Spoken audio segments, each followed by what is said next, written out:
ማንን ምን እንጠይቅለው? ደረጀ ብርሃኑ ነኝ ከአዲስ ገበያ። በዚህ ሳምንት ከትራፊክ ማኔጅመንት ብለው ይደወሉልኝ። ተከሰዋል፣ ለምን ክሶቱን አይከፍሉም ይሉኛል። ትቀልዳለህ እንዴ?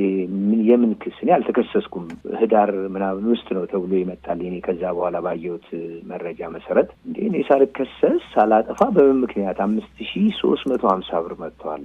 እኔ አላውቅም። ክሱን ምንም የተከሰስኩበትም ጊዜ የለም። ምነዳው የመስሪያ ቤት መኪና ነው። ነገ መተም አጣራት። ያው ልደታ ትራፊክ ማኔጅመንት ሲባል ከፍርድ ቤት ወይም ከጦር ኃይሎች ሆስፒታል ወደ ታች በኩል ያለ ቢሮ ሄድኩ። ሳነጋግራቸው አውጥተው አፑን እንደውም አውርድና ማየት ትችላለህ ስላሉኝ ሰዎች አውጥቼ ሳይ በእኔ መንጃ ፍቃድ ቁጥር 5350 ብር የሚል ክስ አለ ያልተከፈለ ብሎ። ከዛ ጠዋት ሄድኩና ሳናገራቸው እኔ አልያዝኩም፣ በእንደዚህ አይነት ጊዜ አልተከሰስኩም ስላቸው እንዴ አንተ መንጃ ፍቃድ ከየት ይመጣል? ያንተ ስም ነው ያንተ ስልክ ቁጥር ነው ምናምን ብለው ገለጹልኝ። ሲታይ ደግሞ እዛ ላይ ሌላ ስልክ ቁጥርና የመኪና ታርጋ አለ። ይሄ መኪና ከየት መጣ ስለው ራሴ ያዝከው። እኔ አልያዝኩም፣ ይሄንን አላውቅም። ይሄኛውን ስልክስ አንተ የሰጠኸው ሌላ ስልክ ነው ሰጥተውኛል። እሱንም ይሄንንም አንተ ነው የሰጠኸው። እኔ አልሰጠሁም፣ የራሴ ነው፣ ቁጥሩም የኔ ነው። ግን እኔ አልተከሰስኩም። እንግዲህ ከሰስን የሚሉት የትራፊክ ማኔጅመንት አባሎችም ይምጡና ማንን ነው የከሰሱት? ምክንያቱም እኔ ባልተከሰስኩት ከገንዘቡ በላይ ወንጀልም ተሰርቶ እኔ ልጠየቅ ይችላለሁ። ምክንያቱም ይሄንን እኔ እንዲጠራ ነው የምፈልገው። ይጠራ ብያቸው 2 ቀን ተመላለስኩ። በእነሱ ስህተት እኔ ነኝ እየተመላለስኩ ያለው። እንደውም ፍቃድ እየጠየቁ እኔ መስሪያ ቤት እንደነበርኩ በወቅቱም የመስሪያ ቤት መኪና እንደምነዳ ስለሚታወቅ ደብዳቤ ሁሉ ማጻፍ እችላለሁ የመስሪያ ቤቱን። ይቅርታ አቶ ደረጀ፣ የእርሶ መንጃ ፍቃድ ተመዝግቦ ተገኝቷል? አዎ። መንጃ ፍቃዱ የእርሶ መሆኑንም አረጋግጠዋል? አዎ። የተመዘገበው ስልክ ቁጥርም የእርሶ ነው? አዎ። ያንን ታይቶ ነው የተጠሩትም። እንዲያው ግን የተያዘው የመኪና ታርጋ ቁጥር እሱንስ አይተውታል? እኔ የማሽከረክረው መኪና ሌላ ነው፣ የተመዘገበው ሌላ ነው። የመጀመሪያው ጉዳይ መንጃ ፍቃዱ የሳቸው እዛ ላይ ተመዝግቧል፣ ከነጥፋቱ ማለት ተመዝግቧል። ስማቸው ተመዝግቧል። ስልኩ ጋር ስንመጣ 2 ስልክ ነው ያለው። 2 ስልክ የሳቸውና የሌላ ሰው ስልክ ነው ያለው። ስንደውል ፍለፊታቸው ነው እንዲሁም የደወልኩት በስፒከር አድርጌ ፍለፊታቸው ዘጋብኝ። ስልኩን ሲዘጋብኝ አይ ቆይ እንደዛ ከሆነማ በታርጋው ከአሽከርካሪ ተሽከርካሪ አምጥተን እናጣራለን ብለን አሽከርካሪ ተሽከርካሪውን ጠራ። አጣርተን አመጣን። ባለቤት ነው የኮድ 2 የያዘውን ሰው ማለት ጠርተን ነበር። 2ቱን ጠርተን በግንባር ልናነጋግር ነው። ለዛሬ ያው ጠርተን እንትን ብለናል። እኔ ግለሰቡ ደግሞ የሚሉት የመኪናቸው ታርጋ ነው እዛ ላይ የሚያሳየው እንጂ ታርጋ ሌላ ስማቸው ሌላ አይገናኝም። ከዛ ስለማይገናኝ ምንድነው ያደረግነው? ግለሰቡን ጠርተን በዚህ ቀን የእርሶ መኪና እዚህ ጋር የእርሶ የኔ አይደለም ይላሉ። እርሶ ይዘውታሉ ይሄን ተሽከርካሪ አልናቸው። በፍጹም እኔ ውጪ ነበርኩኝ፣ መኪናዬን አቁሜ ውጪ ነበርኩ የሚል ነገር ነው ያቀረቡ።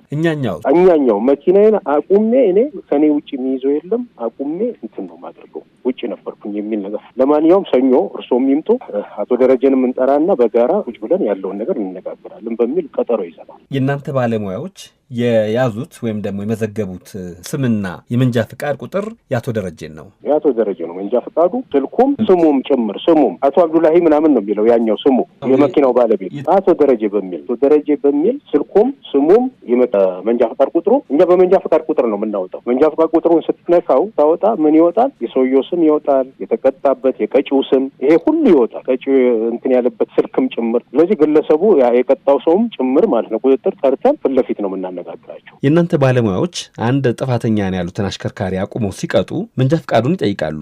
መንጃ ፍቃዱንና መንጃ ፍቃድ የያዘውን ሰው ያተያያሉ አይደለ? ይሄ ሰው ነው የሱን ነው የያዘው የራሱን ነው የያዘው ወይስ የሌላ ሰው ነው የሚለውን። ሌላው ቢቀር ደግሞ ሲመዘግቡም የመንጃ ፍቃድ ቁጥሩን ከመንጃ ፍቃዱ ላይ አይተው ታርጋ ቁጥሩን ከሚያሽከረክረው ላይ አይተው ነው። እንዴት ነው ይሄ አሁን የተባለው ልዩነትና ክፍተት የተፈጠረው? 2 ነገር ነው የሚያደርጉት። የመጀመሪያው መንጃ ፍቃድ ቁጥሩ ላይ ያለው ያንተ ነው ወይ ይላል። ያንተ ነው ወይ ቁጥሩ። ምክንያቱም በሌላ ሰው ቁጥር እንትን ስለሚያደርጉ የመጀመሪያ የኔ ነው ካለ መንጃ ፍቃዱ እዛ ላይ ይመዘገባል። የኔ ነው ካለ አይ ሌላ ቁጥር አለኝ ብሎ አማራጭ ቁጥር ከሰጠ ደግሞ አማራጭ ቁጥር ይሰጣል። በዛ ቁጥር ይመዘግብና ሜሴጅ ይደርሳል ይባላል። ሜሴጅ እኮ መንጃ ፍቃዱን ከያዙ በኋላ መንጃ ፍቃዱ ላይ ያለውን ቁጥር ነው የሚቀጡበት ደረሰኝ ላይ የሚጽፉት ወይም ደግሞ ሌላ የሚመዘግቡበት ላይ የሚያሰፍሩት። መንጃ ፍቃድ ቁጥሩን ከያዙ በኋላ መንጃ ፍቃድ ቁጥሩን ይዙና ይሄ ቁጥር ያንተ ነው ወይ ይሰራሉ ይላሉ። የመንጃ ፍቃድ ቁጥሩን ይመዘግባሉ። ቁጥሩንና እንደገና ስልኩንማ ተቀጫው አሽከርካሪ አሽከርካሪ ሆን ብሎ ማለትም አሳስቶ አሊያም ደግሞ ተሳስቶ የሌላ ሰው ቁጥር ሊያስመዘግብ ይችላል። አሳስቶ ሊሰጥ ይችላል። እሱን ቁጥር እኮ ያያሉ። ቁጥሩን ይኸውልሽ ሻት ያደርጋሉ። በፎቶም ይይዛሉ። መረጃ እኮ ይይዛሉ። ቆይ መንጃ ፈቃዱ ላይ ያለው ፎቶ የአሽከርካሪው ወይም ደግሞ አሁን የቀጣችኋቸው ግለሰብ መሆኑን አይታችኋል? እሱን ነው አሁን ጠርተን የምናነጋግረው። ሁለቱም ባለሙያዎችም ጠርተን የምናነጋግረው እሱን ነው። አንዱ እሱ ነው። ሁለተኛ ታርጋው ይያዛል። ለምሳሌ ልንገርህ፣ ስልክ ቁጥሩ አሳስቶ ቢሰጥ ማለት ነው ታርጋው አለው። በታርጋው ማለት እንዲህ አይነት ችግሮች ሲገጥሙን ምንድን ነው የምናደርገው? ታርጋውን ከአሽከርካሪ ተሽከርካሪ እናመጣና ባለቤትነቱ ይታወቃል፣ አድራሻው ይታወቃል፣ የት እንዳለ ከነስልኩ ከነምኑ ያወጣል። ሲስተም ላይ ስለሚያወጣ መንጃ ፈቃድ እንኳን አሳስቶ ቁጥር ቢሰጥ በታርጋ አሁን በዚህ መንገድ ነው የተጠቀምነው እኛ። አሁን ከነገሩኝ አኳያ ከሲስተሙ ከወጣ ወይ ባለሙያዎቻችሁ ጋር ክፍተት አለ ወይም ቸልተኝነት አለ፣ አሊያም ደግሞ ሲስተሙ ጋር ችግር አለ ማለት ነው። ይኸውልህ አሁን ለምሳሌ ግልጽ ካልሆነ እናንተን ካላለ አጠራጣሪ ከሆነ ማለት ፎቶም አንስተው ይልካሉ። እዛ መስመር ላይ ሆነው ወደ ቢሮ ይልካሉ። ምንድነው የሚያደርጉት? ቁጥሩን ይይዛሉ፣ ስሙን ይይዛሉ፣ የተቀጣበትን ቦታውን፣ የጥፋቱ አይነት፣ የተቀጣበት ደረጃ ስንት እንደሆነ፣ ስልክ ቁጥሩን፣ እነዚህም በሙሉ ይይዛሉ። የሱን ሙሉ ስም ይይዛሉ። ከዛ ላይ ስልኩ ያንተ ነው ወይ ይላሉ። ይሄ ይሰራሉ ይላሉ። አክቲቭ ነው ወይ ይላሉ። የተከበራችሁና የተወደዳችሁ አድማጮቻችን ቀደም ሲል የሰማችሁት ምልልስ ባለፈው ሰኞ የካቲት 30 2018 ዓ.ም የቀረበ ጥያቄና የተሰጠ ምላሽ ነበረ። አድማጫችን አቶ ደረጀ ብርሃኑ ይባላሉ። የአዲስ አበባ መንገድ ትራፊክ ማኔጅመንት ልደታ ቅርንጫፍ ባለሙያ ያለ ጥፋቴ ከሰውኝ እንድቀጣ ተደርጌያለሁ። እኔ በሌለውበት የኔ ታርጋ ቁጥር ተመዝግቦ እኔ ያለመሆኔ የምነሱ እያወቁ ነው የተቀጣሁትኝ። ይሄ እንዴት ይሆናል ሲሉ ነበር ጥያቄ ያቀረቡት። የአዲስ አበባ ከተማ አስተዳደር ትራፊክ ማኔጅመንት ባለስልጣን የልደታ ቅርንጫፍ ስራ አስኪያጅ አቶ ዮሴፍ ተስፋዬ ደግሞ አቶ ደረጀ እኛ ጋር መጥተው መንጃ ፈቃዱ የሳቸው ስለመሆኑ ስልካቸውም የተቀመጠው የሳቸው መሆኑን አረጋግጠናል፣ ግን መኪናው የሳቸው አይደለም። ይህን ለማረጋገጥ የመኪናው ባለቤትን አቶ ደረጀንና ባለሙያን አንድ ላይ አድርገን እናነጋግራቸዋለን ብለውኝ ነበረ። እንዴት ሆነ ልላቸው ዛሬ ደውያለሁ። መጀመሪያ የደወልኩትኝ አቶ ደረጀ ጋር ነው። ጤና ይስጥልኝ አቶ ደረጀ፣ እንደምናደሩ? ሰላም አደርክ? እግዚአብሔር ይመስገን። አቶ ደረጀ የካቲት 30 2018 ዓ.ም ሰኞ ቅሬታ አቅርበው ነበረ። የትራፊክ ማኔጅመንት ልደታ ቅርንጫፍ ገጠመኝ ያሉትን ችግር ቀደም ሲል አድማጮችም የባለፈውን ሰምተውታል። የቅርንጫፉ ስራ አስኪያጅ ሁለቱንም አገናኝተን እንነጋገራለን ብለው ነበርና እንዴት ሆነ ልሎት ነው ዛሬ ደወልኩልዎ። ተገናኘን። የመኪናው ባለ ንብረትም መጥቶ ነበር። እኔ ያው የለሁም ውጪ ነበርኩኝ። መኪናዬ እንደውም እንትን የለውም። ሁለታችንም በኩል እንደገና ከሳሽ የተባለችውንም ትራፊክ ማኔጅመንት አባል ጠርተው አነጋገሩንና የመጨረሻው ውሳኔ አቶ ደረጀ የእርሶ መንጃ ፍቃድ፣ የእርሶ ስልክ ቁጥር፣ የኔ መንጃ ፍቃድ ቁጥርና እንትን ተሳስቶ ሲገባ የኔ ሙሉ መረጃ መውጣቱ ግድ ነው። በቁጥሬ ከገባ በዚህ ባለ ሁኔታ የእርሶ ስለገባ እርሶና አንቱ ልጅቷ ይክፈሉ እንዴ? ይሄን አይነት ፍርድ እንግዲህ ምንም በኔ እንትን ላይ ነው የሚጨምረው። ወለዱ ፍርድ ቤት ሄደህ ነው ይሄንን ነገር ማስቆም ምናምን የሚቻለው። እንትኑ ሲቆም ማለት እኔ ነኝ የምታገደው። ምክንያቱም 1 ወር 2 ወር የቀረው መንጃ ፈቃድ ነው ያለኝ። እኔ አንደኛ ባልተከሰስኩበት ሁኔታ እኔም ጥያቄ ቆይ ወደ ጥያቄው ሳይሆን የተነጋገራችሁትን ውጤት ነበር እየነገሩኝ ያለው። በዚህ ይክፈሉ ተባለ። ባለሙያ ምን አሉ? እሳቸው ናቸው አሉ እርሶን ሲያዩ? አላለችም። እንደውም በጣም ወጣ ብዙ ነገር ነው ያወራችኝ። እኔ አሁን እዚህ ጋር መግለጹ ላያስፈልግ ይችላል አቶ ግርማ። መቼም ሚስጥር አይሆንም እና ምን እንደሆነ ብንሰማው ደስ ይለኛል። ምንድን ነው ያሉት እሳቸው? በወቅቱ ምን ብላለች? ታብሌት ብዙ ሰው ነው የሚይዘው። እኔ ያልከሰስኩትም ሰው ይገባል። እሷን ማስቀረብ ይቻላል፣ እሷን መጠየቅ ይቻላል። ብዙ መረጃ ልሰጥ ስለምትችል ማለት እኔ በእውነት በጣም ስላዘንኩ በቃ መክፈል ያለብኝ ልክፈል። ግን እኔ አሁንም ሁላችሁንም ልጠይቅ የምፈልገው ቆይ ወደ ጥያቄው አይዱ። አሁን አላደረኩም ብለው ነው ሳላደርግ እንዴት እቀጣለሁ ብለው ነው እኛ ጋር ጥያቄ ያቀረቡት። አዎ። ስለዚህ ያለ ጥፋቴ ልቀጣ አይገባም የሚለው ክርክሮ ወይም ጥያቄው ምላሽ እስከሚያገኝ ድረስ መጠየቅ ያለቦትና መብቱን ሊያስከብሩ የሚችሉበት ቦታ ሁሉ ሄደው መጠየቅ ይገባውታል እንጂ አንዴ በቃ ተቀጣ ተብያለሁ እቀጣለሁ፣ ግን እንዲያው ለክፉም ለደጉም ይሄ ጠይቅልኝ ማለት ተገቢ አይመስለኝም። እርግጠኛ ሆነው ካላጠፉ ጥያቄዎትን መጠየቁን ቢቀጥሉ ጥሩ ነው። እኔ አልተከሰስኩም። እኔ እንደውም ያልኩት አልተከሰስኩም። ይሄ ነገር እንዲጠራ የምፈልገው ጥያቄ ብዬ ጠየቅኩት በወቅቱ ይሄንን ክስ ከፈልኩም አልከፈልኩም ይሄንን እንደ እኔ እንዳላጠፋው አድርጋችሁ እናንተ ይሄን ስራ ብላችሁ ይሄንን ሰው ያጠፋውን ሰው መያዝ አለባችሁ። ምክንያቱም ያጠፋ ሰው አለ ወይ ሌላ በእኔ መንጃ ፈቃድ ተደርቦ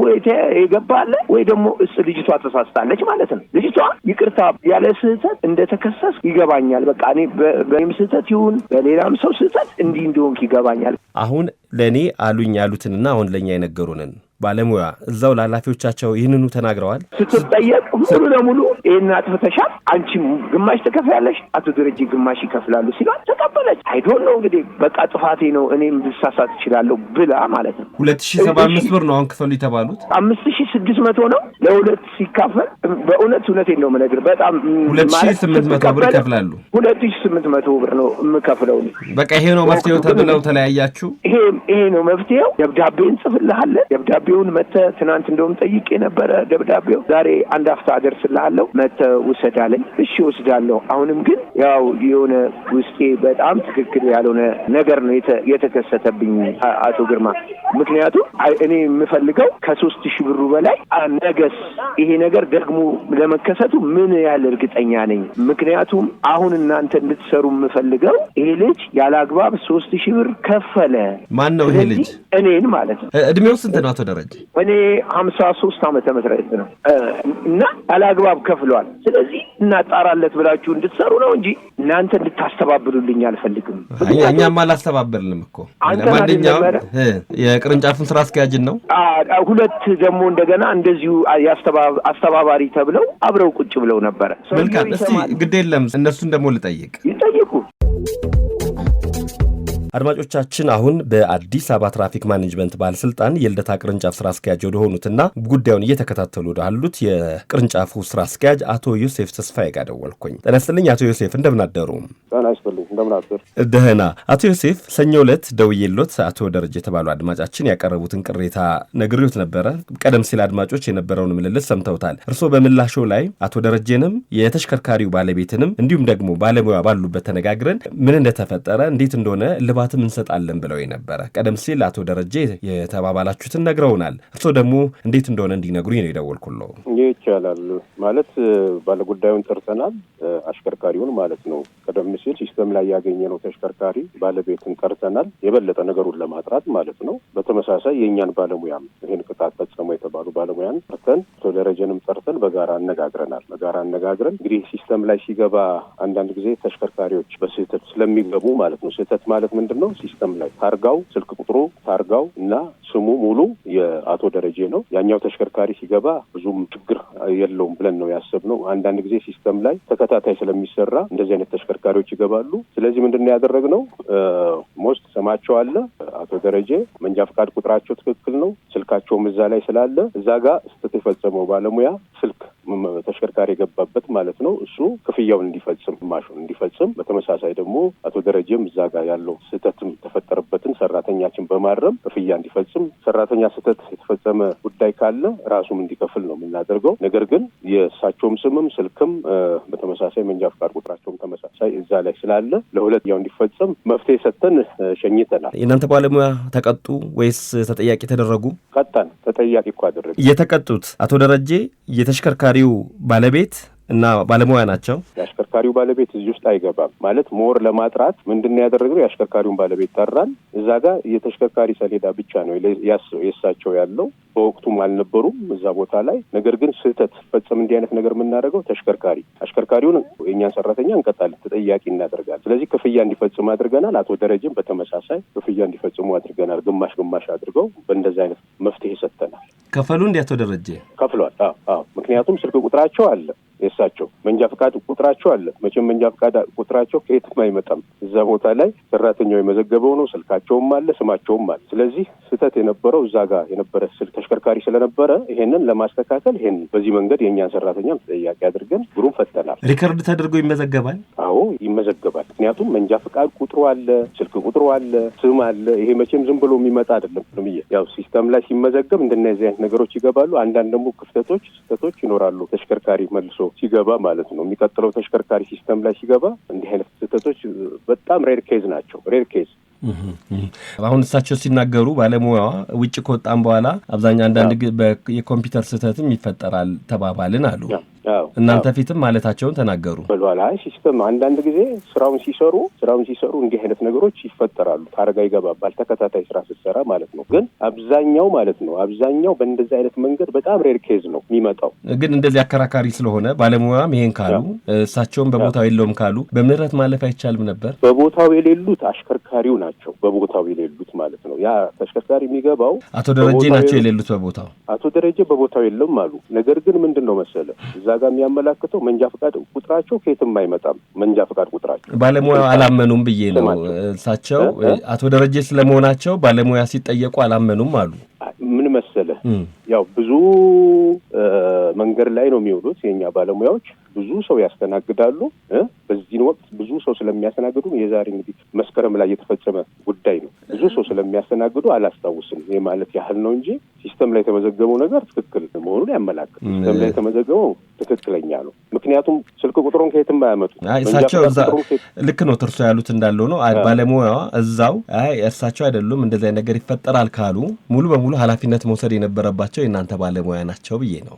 አይደለም ግን ብዬ መሰለህ አሁን ለምሳሌ ማለት ነው እኔ በርካታ ባለጉዳዮች አስተናግዳለሁ። እሳቸው አይደሉም የሚል አይደለም። አላስታውስም። ብዙ ሰዎች ስለሚቀጡ ብዙ ሰዎች መንገድ ላይ ስለሚያስተናግዱ ሊያስታውስ አይችልም ያ ሰው። ስለዚህ አላስታውስም በሚል ነው የተቀመጠው እንጂ እሳቸው አይደሉም እንደዚህ አይነት ጀጅመንት ውስጥ አልገባንም። ያው ፊት ለፊት ስለሆነ ያወያየኋቸው ፊት ለፊት ነው ችግሩን ለመፍታት ጥረት ያደረግነው። አቶ ዮሴፍ ተስፋዬ በአዲስ አበባ ትራፊክ ማኔጅመንት ባለስልጣን የልደታ ቅርንጫፍ ስራ አስኪያጅ፣ በጣም ነው የማመሰግነው። መልካም የስራ ቀን ይሁንልዎ። አመሰግናለሁ።